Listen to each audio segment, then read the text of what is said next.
Xin chào các bạn. Bạn sẽ phải lòng Đà Lạt ngay từ lần đầu tiên đặt chân tới, bởi vùng đất ấy bình yên như hơi thở, bởi những cái tên mà vùng đất ấy mang trong mình như thành phố ngàn hoa, xứ sở tình yêu, thành phố đường buồn, thành phố mộng mơ. Làm thế nào để đi và trải nghiệm được trọn vẹn Đà Lạt? Hãy cùng xem cẩm nang du lịch Đà Lạt của Anhuta nhé. Có độ cao 1.500m so với mực nước biển nên thời tiết mát mẻ, dễ chịu. Thành phố ngàn hoa chính là điểm nghỉ dưỡng lý tưởng nhất cho tất cả đối tượng khách du lịch. Những cái không thú vị của thành phố xinh đẹp có thể kể ra như không hệ thống đèn giao thông, không có cảnh sát túc trực tại các nút thắt giao thông, không có xe xích lô chở khách du lịch, không điều hòa, không thức khuya, không có báo lâm đồng tại các sạp báo ở Đà Lạt. Thời điểm nào lý tưởng nhất khi du lịch Đà Lạt?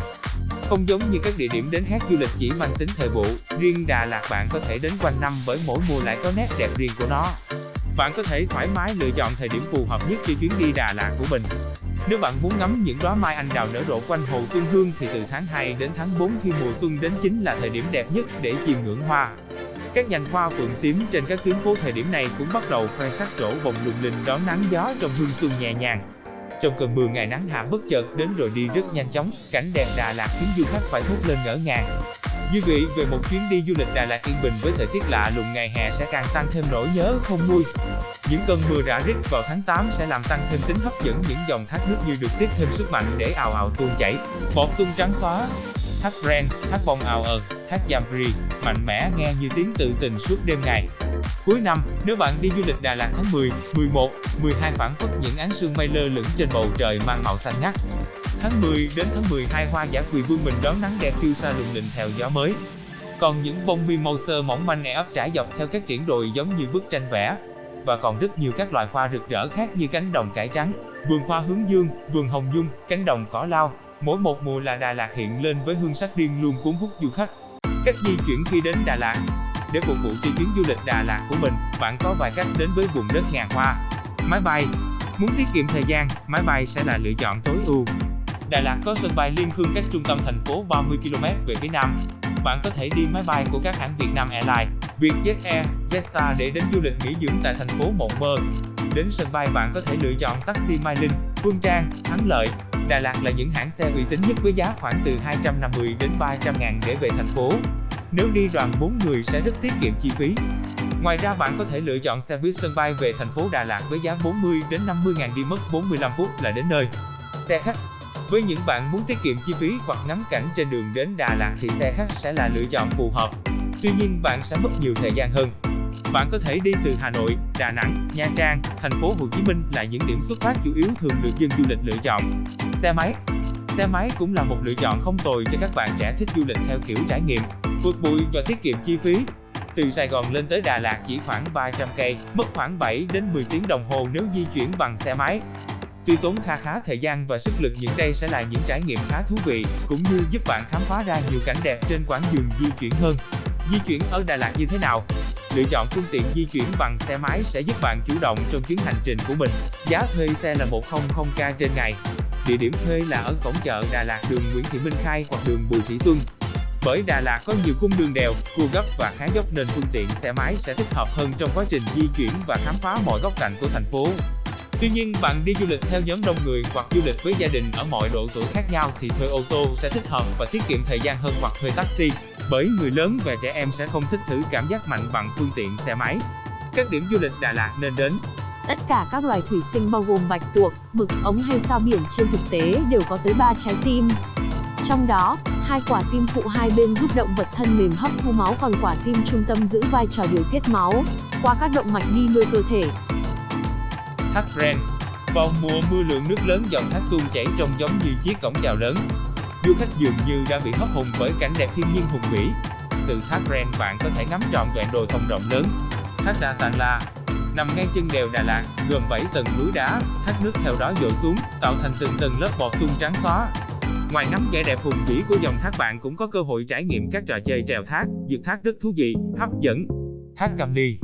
Chỉ cao khoảng 10m nhưng vẫn mang đậm nét dịu dàng và không kém phần mạnh mẽ. Thác đã từng đi vào những áng văn thơ gắn liền với hình ảnh Đà Lạt. Đà Lạt ơi, chưa xa đã nhớ. Cam Ly đao biệt khúc xa người. Thung lũng vắng tiếng ve buồn nức nở. Qua một chuyến đò tiếc một dòng trôi. Thác Voi, hay còn có tên khác là thác Liên Rogua. Thác cách Đà Lạt 25 km về phía tây nam với chiều cao khoảng 30m, rộng 15m. Phía sau dòng thác có hang động bí ẩn như hang dơi, hang gió luôn tạo điểm nhấn cho du khách muốn khám phá. Các hồ nước đẹp ngút mắt. Hồ Xuân Hương, địa điểm check-in Đà Lạt gần trung tâm, tọa lạc ở ngay giữa trung tâm thành phố ngàn hoa Đà Lạt. Bất cứ khách du lịch nào khi đến đây thì sẽ đều phải sững sờ và run lẩy bẩy bởi vẻ đẹp của một hồ nước ngàn năm xanh đậm một màu xanh. Hồ nước này còn được mọi người đặt cho biệt danh là đầu não của thành phố, trái tim thành phố Đà Lạt hay hòn ngọc bích màu xanh của thành phố ngàn hoa tuyệt đẹp. Hồ Xuân Hương hiện ra trước mắt chúng ta vô cùng thơ mộng và trữ tình. Đến Đà Lạt mà bạn không check-in tại Hồ Xuân Hương thì chứng tỏ bạn chưa đặt chân đến Đà Lạt. Hồ Xuân Hương được đánh giá là một trong những hồ nước đẹp và lung linh nhất của thành phố Đà Lạt, địa điểm du lịch đáng đến nhất. Hồ Xuân Hương năm nào cũng đẹp dịu dàng đến vậy, có lẽ bởi sự bảo bọc chắc chắn của các công trình, nhà hàng thủy tạ, nhà hàng Thanh Thủy, vườn hoa thành phố. Hồ nước này không cần nhất thiết phải trưởng thành hơn nữa. Nét đẹp ấy cứ mãi mãi in sâu vào tâm trí của bất kỳ du khách nào khi đến đây. Hãy ghé thăm nếu có dịp đến tham quan du lịch nghỉ dưỡng tại phố núi Đà Lạt bạn nhé. Hồ Đa Nhiêm, còn có tên gọi khác là Hồ Đơn Dương, nằm tại thị trấn Răng cách Đà Lạt 40 km. Hồ có khung cảnh thiên nhiên hài hòa giữa non nước mây trời xen kẽ là các vườn hoa lá. Từ đây bạn có thể khám phá đèo Ngoạn Mục, một trong những đèo lớn nhất Việt Nam. Hồ Tuyền Lâm, có rất nhiều các vườn hoa nhỏ đủ màu sắc được bao quanh. Hồ cách trung tâm 7 km có cánh rừng nguyên sinh bao bọc, không khí luôn trong lành, mát mẻ. Hồ Đan Kỳ Giang Kìa, Hồ Suối Vàng, cách trung tâm thành phố 12 km. Suốt chặng đường đi bạn sẽ bắt gặp khung cảnh thơ mộng như lạc vào chốn thần tiên. Khi đến đây, ngoài ngắm cảnh bạn có thể lựa chọn làm điểm dã ngoại. Hồ Than Thở, nằm ở phía bắc của thành phố, tọa lạc trên ngọn đồi cao xung quanh được bao bọc bởi rừng thông. Để cảm nhận được nét đẹp của Hồ Than Thở, bạn nên tản bộ trên thảm cỏ xanh rì, quanh đó có nhiều hoạt động du lịch để bạn tham gia. Cảnh đẹp Đà Lạt nên check-in. Ga xe lửa Đà Lạt là điểm tham quan hấp dẫn du khách, chứa đựng nhiều giá trị văn hóa của Đà Lạt nói chung và con người nơi đây nói riêng. Ga được xây dựng từ năm 1932 và sau 6 năm thì hoàn thành. Đến nay ga đã không còn hoạt động mà chỉ phục vụ cho khách du lịch trên tuyến đường từ thành phố đến Trại Mát.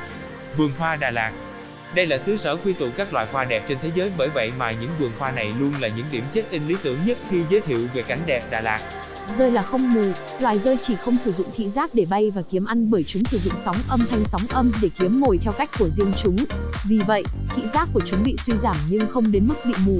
Trên thực tế, một số loài dơi lớn còn sử dụng thị giác để đi kiếm ăn vào ban đêm. Làng Cù Lần, một địa điểm du lịch khá mới mẻ. Đến đây du khách sẽ tìm hiểu được nét văn hóa của người dân Kho thật thà, chất phác. Làng Cù Lần tọa lạc tại thôn Suối Cạn, xã Lát, huyện Lạc Dương. Tuy là điểm đến mới nhưng khách du lịch có ấn tượng đẹp và review tốt về địa điểm du lịch này. Cây thông cô đơn. Cây thông cô đơn là địa điểm cực nổi tiếng, thường được các bạn trẻ tìm đến check-in vì sự lãng mạn nhưng vẫn pha chút nét trầm mặc, bình yên. Ngay phía trước mặt cây là bờ hồ vắng lặng rộng lớn, phía sau là khu đồi trống tạo nên một không gian đơn côi, tĩnh lặng giữa chốn núi rừng. Cảm nhận nguồn không khí trong lành của phố núi, lặng mình trước vẻ đẹp bình yên của đất trời sẽ đem đến cho bạn nguồn năng lượng mới, tươi trẻ hơn. Nơi đây cũng rất thích hợp cho các chuyến cắm trại, picnic qua đêm cùng bạn bè và gia đình. Một lưu ý nho nhỏ là đường lên cây thông khá khó đi, vì vậy bạn nên hạn chế đi các xe lại xe tay ga hay đi giày cao gót khi vô đây để thuận tiện di chuyển hơn nha. Bạn cũng có thể thuê một số người dân, xe ôm quanh khu vực này chở vào đây với mức giá hợp lý. Núi Lang Biang, cách Đà Lạt 12 km, thuộc địa phận thị trấn Lạc Dương, huyện Lạc Dương, tỉnh Lâm Đồng. Núi có độ cao 2.169 m so với mực nước biển. Đây là địa điểm tham quan hấp dẫn bậc nhất mà ai cũng muốn check-in. Đồi Mộng Mơ là một khu du lịch mới kết hợp nét đẹp truyền thống với hiện đại. Đồi Mộng Mơ có hồ nước riêng, nhà hàng, quầy bán đồ lưu niệm, khu vui chơi giải trí, các chương trình ca múa nhạc đặc sắc, ấn tượng. Điểm du lịch Đà Lạt gắn với lịch sử văn hóa tâm linh. Dinh Bảo Đại được xây dựng từ 1933 đến 1938. Đây là nơi gia đình vị vua cuối cùng của triều Nguyễn sinh sống và làm việc. Toàn bộ thiết kế của Dinh Bảo Đại đều do kiến trúc sư người Pháp và kiến trúc sư Việt Nam Huỳnh Tấn Phát thiết kế. Bởi vậy nên dinh thự bị ảnh hưởng bởi kiến trúc châu Âu. Biệt điện Trần Lệ Xuân bao gồm 3 biệt thự Bạch Ngọc, Lam Ngọc và Hồng Ngọc. Nơi đây được đánh giá là đệ nhất trời Nam thời bấy giờ.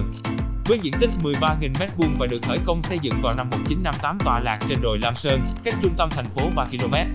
Thiền viện Trúc Lâm khởi công xây dựng từ năm 1993 và khánh thành vào 19 tháng 3 năm 1994. Thiền viện mang vẻ đẹp tĩnh lặng, thoát tục. Đây là một điểm tham quan lý tưởng dành cho du khách muốn tìm đến sự yên bình. Nhà thờ Chính Tòa tọa lạc trên đường Trần Phú là nhà thờ lớn nhất Đà Lạt, một trong những công trình do người Pháp để lại. Trên đỉnh tháp chuông có hình con gà lớn.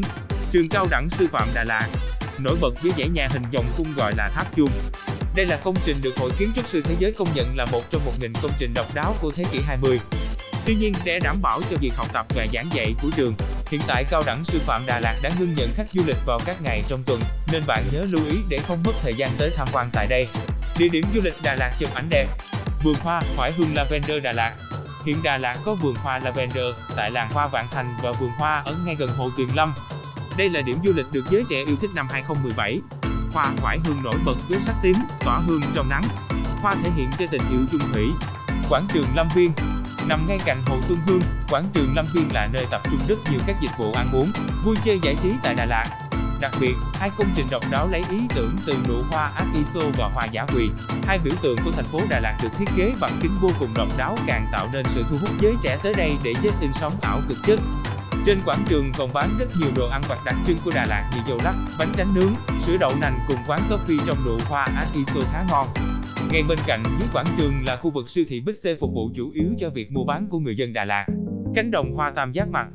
Cánh đồng hoa tam giác mạch như mở rộng trải dài ngút mắt luôn thôi thúc các Phật thủ đến xã Tà Nung, huyện Lâm Hà. Những bông hoa manh mảnh mang sắc trắng hồng, thể hiện nét đẹp dịu dàng, ấp. Nằm trên trục đường đi đến Thác Vội nên các bạn trẻ sẽ dễ dàng kết hợp đi hai địa điểm du lịch này trong ngày. Làng hoa Vạn Thành. Cách trung tâm thành phố 3 km, bạn sẽ choáng ngợp trước cảnh sắc lộng lẫy như chìm trong xứ sở muôn hoa. Từ những vườn hoa mang gam màu trắng tinh khôi, giản dị đến những sắc hồng phấn nhẹ nhàng rồi nổi bật lên với sắc vàng tươi trong nắng, sắc tím thủy chung, sắc đỏ lộng lẫy. Trong quá trình tham quan các địa điểm du lịch Đà Lạt, bạn đừng quên mang theo bảo bối quan trọng là chiếc bản đồ du lịch Đà Lạt sẽ giúp ích cho bạn trong quá trình di chuyển. Các địa chỉ ăn uống ngon nhất Đà Lạt. Lẩu Kháp Bum Kha. Địa chỉ 26 Nguyễn Văn Cừ, phường 1, thành phố Đà Lạt. Kháp Bum Kha là cái tên được nhiều người dân Đà Lạt biết đến. Khi đến đây bạn sẽ được thưởng thức món lẩu mực khổng lồ với hương vị không thể nào quên. Đó chính là dai dai, giòn giòn của mực khổng lồ, cùng với vị tươi ngon của hải sản và rau xanh. Nồi nước dùng mới gọi là đặc trưng riêng của quán xứng đáng với món lẩu ngon Đà Lạt. Nồi lẩu với hương vị cay cay thơm thơm, cực hợp cho thời tiết se lạnh khi về đêm của Đà Lạt. Cùng với vị chua chua đậm đà, hấp dẫn, vị ngọt thanh nhẹ nhàng đọng lại cực kỳ ấn tượng. Ngoài lẩu, Khắp Bum Kha còn có rất nhiều món ăn ngon như bát thái, cơm chiên trái dứa, xôi xoài. Cùng đến đây để thưởng thức món ngon nhé. Lẩu Mà La. Địa chỉ 24 Nguyễn Văn Cừ, phường 1, thành phố Đà Lạt. Quán lẩu được người dân Đà Lạt cực yêu thích, nhất là những ai muốn trải nghiệm vị ngon của tất cả các loại lẩu. Đặc biệt tại Mà La bạn sẽ có cơ hội nếm thử 10 loại nước lẩu với các hương vị khác nhau. Ấn tượng nhất là quán sử dụng nồi lẩu thang máy tự động, nâng lên hạ xuống theo ý thích mà không cần dùng vá. Bên cạnh đó, đến với lẩu Mà La bạn còn được trải nghiệm gọi món bằng iPad, không cần phải gọi phục vụ mỗi lần đặt thêm món, rất tiện lợi, chuyên nghiệp và hiện đại nhé. Các loại topping ở lẩu Mà La vô cùng nhiều. Mọi người có thể chọn đồ nhúng từ thịt bò, thịt gà, hải sản, rau sống. Chắc chắn nồi lẩu thành phẩm sẽ khiến ai cũng phải siêu lòng. Cơm lam gà nồi nướng Hương Duy Đà Lạt. Địa chỉ ngã ba Măng Linh Andro Camly, thành phố Đà Lạt. Chỉ riêng đánh giá trên Google, cơm lam gà nướng Hương Duy có hơn 130 đánh giá, mức trung bình 4,4 trên 5. Một số điểm hiếm nhà hàng hay quán ăn nào ở Đà Lạt có thể đạt được. Thực khách sẽ cảm nhận được vị tươi, thịt gà dai và ngọt khi ăn thử ở Hương Duy quán. Có lẽ điều tạo nên chất lượng cho món gà nướng cơm lam ở đây chính là giống gà nội bản địa được chăn thả ngay đồi thông bên cạnh quán. Nếu muốn bạn có thể ra vườn chỉ gà để đầu bếp chế biến. Ngoài gà nướng, cơm lam thì Hương Duy quán còn có các món rau rừng, các món đặc sản của núi rừng Tây Nguyên. Không gian thoáng mát và quán nằm trên đường đi làng Cù Lân, thung lũng vàng hay ma rừng lữ nên bạn ghé dừng chân ở quán ăn trưa rất tiện. Một số địa chỉ ăn uống ngon ở Đà Lạt khác. Bánh ướt lòng gà ở đường Trương Công Định mở bán từ 2 giờ chiều đến khoảng 8 giờ tối là hết hàng. Bánh bèo bà Hường với giá 20.000 trên 4 cái tại địa chỉ 228 đường Phan Đình Phùng. Bánh canh Xuân An 25 đến 30.000 một tô tại nhà số 15 Nhà Chung. Bánh tráng nước ngon nhất tại địa chỉ 112 Nguyễn Văn Trỗi. Dầu tây kèm 8.000 một ly số 242D Phan Đình Phùng. Mì Quảng được đánh giá cao cả về chất và lượng nằm tại địa chỉ lô A29, đường Mạc Đỉnh Chi, Đà Lạt. Kem bơ đường Nguyễn Văn Trỗi. Sắp sắp bên hồ Xuân Hương. Quán nướng Cu Đức chuyên các món đặc sản Tây Nguyên. Quán ăn tài khí tại 1 trên A2 Bùi Thị Xuân, Đà Lạt. Chè xé áo ở góc đường Hùng Vương Trần Quý Cáp. Bánh cuốn Thanh Trì đường Trần Quý Cáp với 20.000 một đĩa. Quán cà phê đẹp ở Đà Lạt. Thông Đà Lạt, Space. Thông Đà Lạt, Space cà phê nằm ở 90 Bùi Thị Xuân. Quán lấy cảm hứng từ những vườn ươm cây ở Đà Lạt. Đây sẽ là nơi mang lại cảm hứng, ươm mầm cho những ước mơ của người trẻ, là nơi để bạn bè gặp gỡ, chia sẻ những ước mơ, hoài bão. An Cà Phê. An Cà Phê có 5 khu riêng biệt với diện tích 200m² và nằm trên đường 3/2, phường 1, thành phố Đà Lạt. An là một điểm đến phải ghé ở Đà Lạt cho những ai yêu thiên nhiên và muốn được trải nghiệm Đà Lạt theo cách gần gũi nhất. Điều đặc biệt nhất ở An Cà Phê chính là bạn có thể thấy tất tần tật các loại rau, cải ở bất cứ đâu trong quán, từ khu vườn nhỏ bên ngoài cho đến kệ, bàn, đến những lối đi từ khu này đến khu khác. Là Việt. Tọa lạc ở số 200 Nguyễn Công Trứ, phường 8, Là Việt là quán cà phê được các tín đồ mê uống cà phê sạch thường xuyên rỉ tai nhau mỗi khi lên Đà Lạt, vì ở đây, bạn sẽ được tận mắt chứng kiến quá trình làm nên một ly cà phê từ những hạt cà phê sạch của núi đồi, và ngay lập tức, không khí sẽ tràn ngập mùi thơm của cà phê, mang lại một cảm giác tuyệt vời khó tả. Mê Linh Coffee Garden. Mê Linh Coffee Garden tọa lạc ở địa chỉ tổ 20, thôn 4, xã Tà Nung, cách trung tâm thành phố 20 km. Quán được nhiều du khách du lịch Đà Lạt yêu thích và tìm đến không chỉ nhờ hương vị cà phê trồn đúng chất mà còn sở hữu tầm nhìn có 102 ở Đà Lạt. Mê Linh Coffee Garden được thiết kế mở, đảm bảo cho bạn một tầm nhìn trọn vẹn 360 độ, và ngay dưới chân quán là một trang trại cà phê nhỏ, phía trước mặt là hồ đập Cam Ly. Hoa quả Đà Lạt. Các loại hoa quả khác, xí muội, kiwi, quất, nhiều loại mứt chính là thức quà dễ mua về làm quà nhất. Bạn có thể mua ở chợ Đà Lạt, Lan Farm, các cửa hàng bán đặc sản, chợ Âm Phủ. Để thưởng thức dâu tây, bạn chỉ mất vài chục nghìn đồng khi mua ở chợ và sẽ đắt gấp 2 đến 3 lần nếu bạn mua tại vườn. Tuy nhiên, đi cùng với giá thành đó, bạn có thể vừa chụp ảnh vừa tự tay hái những trái dâu ngon nhất, to nhất và ưng ý nhất, một trong những thứ đáng để vung tay dù bạn đang du lịch Đà Lạt tự túc và muốn hướng đến chi tiêu ít nhất có thể. Trà Atiso, trà ô long, cà phê đều là những đặc sản được khách du lịch yêu thích và lựa chọn về làm quà. Nếu muốn chọn quà lưu niệm thì tranh khắc gỗ, tranh bút lửa, tranh thêu đều là lựa chọn hoàn hảo dành tặng người thân. Cẩm nang du lịch Đà Lạt từ A đến Z mà Anhuta cung cấp sẽ giống như người bạn đồng hành cùng bạn trên khắp mọi nẻo đường chinh phục. Khám phá Đà Lạt mộng mơ, một xứ sở của muôn hoa đua nở khoe sắc thắm. Cảm ơn các bạn đã theo dõi video. Hãy bấm like và theo dõi kênh của An để xem nhiều video thú vị khác nhé.